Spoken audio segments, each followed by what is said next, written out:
Five Nights at Freddy's 1 is perfect. Kind of. In reality, nothing in this world is actually quote-unquote perfect. But I think from a FNAF standpoint, FNAF 1 is the closest to it. FNAF 1 is the first game in the franchise, and in my opinion, it's also the best. And in this video, I want to contribute how I feel towards the game, and just tell you guys why I love it and why I think it is the best one. And I'm going to explore each aspect of the game and explain why this game is near perfect. Now, obviously, there are some flaws in this game, and I will recognize those flaws and I will point them out when we get to them. But with that being said, enjoy the video. FNAF 1 has pretty simple gameplay. I'll summarize it pretty quickly for you guys. You play as the night guard working at the Freddy Fazbear's Pizza establishment.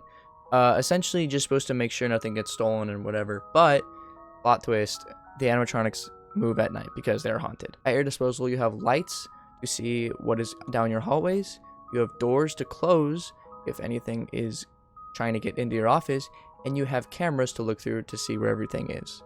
Now, usually, in a regular scenario, you use these things in case someone breaks in and tries to steal or harm you. But in this game, it's for the animatronics. All of the animatronics have different mechanics that work absolutely perfectly together, in my opinion. Bonnie and Chica are the most similar out of the four, but they still are slightly different. Bonnie will appear essentially anywhere on the left side of the restaurant, appearing at your left door whenever he is coming to attack you. Chica is on the complete other side. When you see Bonnie at your door or Chica at your window, you pretty much just close the doors and wait for them to go away, and that's how you take care of them. Night 2 introduces a new animatronic, Foxy, which works completely different from all the other animatronics. Like, he's probably the most different. He sits in Pirate's Cove, and he has phases every so often if you're not checking the cameras enough. You don't have to check his camera specifically, you can just check any camera and it will do it. I don't know if that's a bug or if that's how it was supposed to be made, but yeah, you don't need to check him specifically, you just need the cameras open to prevent him from moving to the next stage. When he hits his final stage, he's going to leave Pirate's Cove, and you have a little reaction time to close the door before he gets you. You can see him sprinting if you check Pirate's Cove and there's nothing there, and you go to the left hallway and you see him sprint, and you can close it, or you can close it before checking, or you can just close it and not even check, and he'll eventually hit the door. But that's pretty much it for him. Freddy works more similarly to Chica and Bonnie, but is still different in his own way. He gets introduced on night 3, I believe, but he's not a threat on that night, so you don't really have to worry about him. It's not until night 4 where you have to actually learn how he works. Freddy will essentially move the same patterns as Chica, except he'll move much slower unless you're playing at a harder difficulty. And you'll know when he moves every single time you hear him laugh.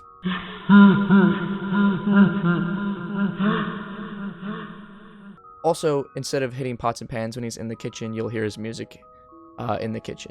Instead of going up to the window or the door like the other animatronics, you'll find Freddy chilling on the East Hall corner. If you open up the camera while he's in that corner, he is going to sneak into your office and then jump scare you. To prevent this, you usually want to close the door before checking any of the cameras. If you don't want to waste your power closing the door every single time you want to open the camera, the solution is pretty simple. You can get away with leaving your camera on the East Hall corner, permanently freezing Freddy for the entire game. But the problem is you'll never know what phase Foxy's in, so sometimes you're just going to want to close the right door, check Foxy to see what phase he's in, go back, and then do what you were doing before. Some extra features in the game that increase the difficulty is if you do not react fast enough for Chica or Bonnie, they will lock your door and disable your light, so you can't defend against everyone perfectly. If Bonnie locks the door, it essentially just means Foxy's going to kill you. If Chica locks the door, it means you can't check the camera, which also means Foxy's going to kill you, and if you try checking the camera, Chica will kill you. Another difficulty mechanic implemented in the game is if you don't check the cameras enough to prevent Foxy from charging, he will charge a lot, and every charge he takes percentages from your power. If you've drained your power too much, you'll end up running out of power way before 6 AM and probably dying to Freddy. These mechanics all work pretty well, and it makes it so one mechanic can't screw you over with another one, because if you play good enough, if you are fast at reacting and fast enough at checking the cameras, you will be rewarded. You will play well and you will probably win on the hardest difficulties like 420 mode. That's essentially it for the gameplay. Let's move on to the next topic.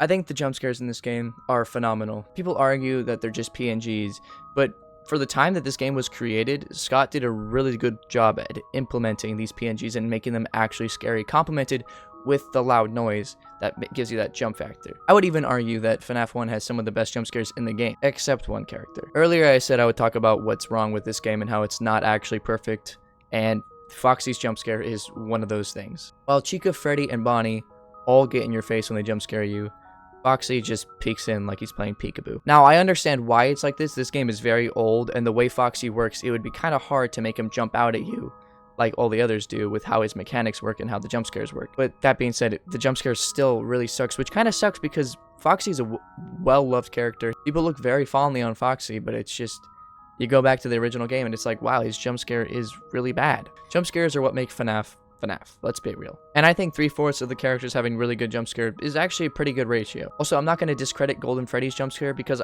admittedly it is worse than all of the others, but I think it plays the purpose that it's supposed to play. It's just a PNG in your face because it's just an Easter egg that crashes your game. So I think that's fine how it is. Now, moving on to the next topic. When FNAF 1 came out, it really had minimal lore, which is honestly kind of how I like it. There are a ton of references within the camera feed and within the phone guy's call that reference all of the lore that we now know today that you just honestly didn't know what that meant back then. And it's incredibly interesting to see how that is all played out till now. Even though everything's pretty much known now, FNAF 1 back in the day was pretty much just a mystery. No one knew anything about anything. And I like that mystery about the games. I'm not saying FNAF 1 is the best out of the franchise when it comes to lore because, admittedly, it is lacking a lot. It plays a more mysterious role than others, whereas others actually build on the lore, which I think is good. I think the first game being a mystery and then the games after building it up is good. I think that is a good thing. I'm not discrediting the other games for their lore, for adding too much, even though some did that, honestly. But I just really enjoyed how simplistic FNAF 1 was. I feel like this last point is cheating, giving it points for this, but honestly, you can't not give it points for this. FNAF 1 is just nostalgic, being the first game in the series. I would have fun revisiting FNAF 1 and playing Night 1, even though it is extremely boring and nothing happens. It's not really fun watching someone play FNAF 1 Night 1, unless it's like their very first time, and it's just fun seeing them freak out. Hi! Oh god damn it! But other than that, it's not fun, but it is fun playing somehow, just because of how nostalgic it feels, and how cool the atmosphere of the game feels. And that feeling will never be replicated for me with any other game. I don't feel nostalgic playing any of the other games, even though FNAF 2 and 3 and 4 are not as old, but they feel just as old at this point.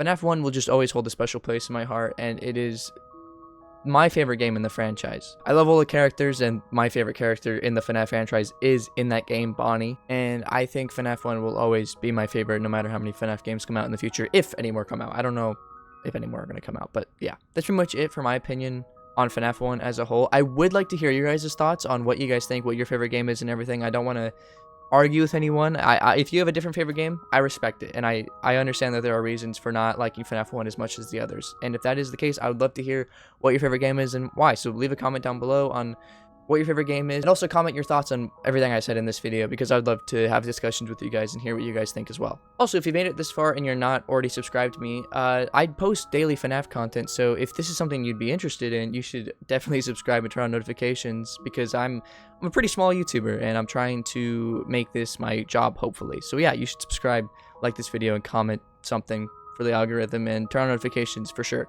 because that helps out a ton. Anyways, that's it for me, guys. Thank you guys so much for watching, and I'll see you guys in the next video. Bye-bye.